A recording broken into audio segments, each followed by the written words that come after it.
High বন্ধুরা, সবাই কেমন আছো? আশা করি ভালোই আছো। আমিও ভালো আছি। তো আজকে দেখো রান্না করলাম কুমড়ো শাকের চচ্চড়ি। তো কুমড়ো শাকটা আমার বাড়ির বাগানের, নিজে হাতে তৈরি গাছটা।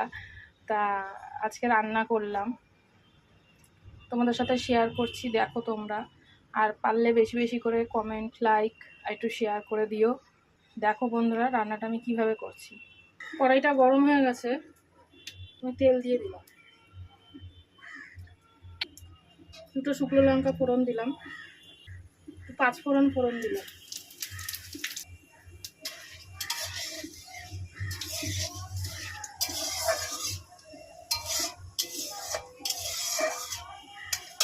আমি সবজি আর শাকটা একসাথেই দিয়ে দিলাম।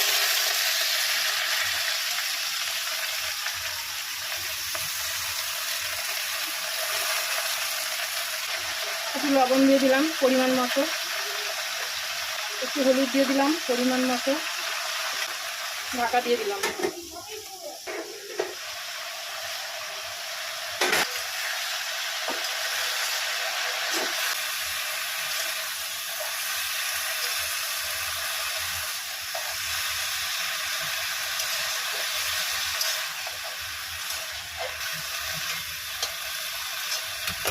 জল দিয়ে দেবো, ডাঁটাগুলো সেদ্ধ হবে। কচি একদম, তবুও বেশিক্ষণ লাগবে না। তাহলে আমি চচ্চড়িটা একটুখানি ঝোলঝোলই রাখবো।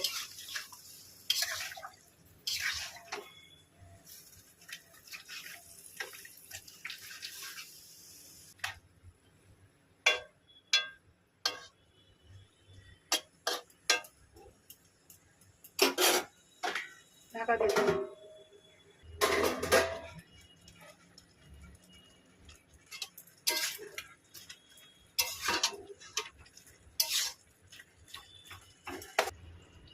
দুটো কাঁচা লঙ্কা দিয়ে দিলাম। এখানে আমি সবজি বলতে বেগুন, আলু আর কয়েকটা পটল ছিল, সেটা দিয়ে দিয়েছি। একটু চিনি দেবো।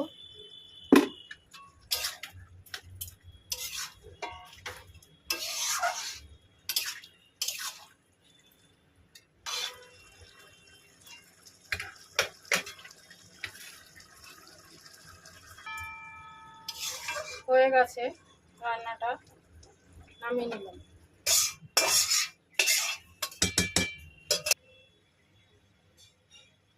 হয়ে গেছে দেখো বন্ধুরা কুমড়ো শাকের চচ্চড়ি।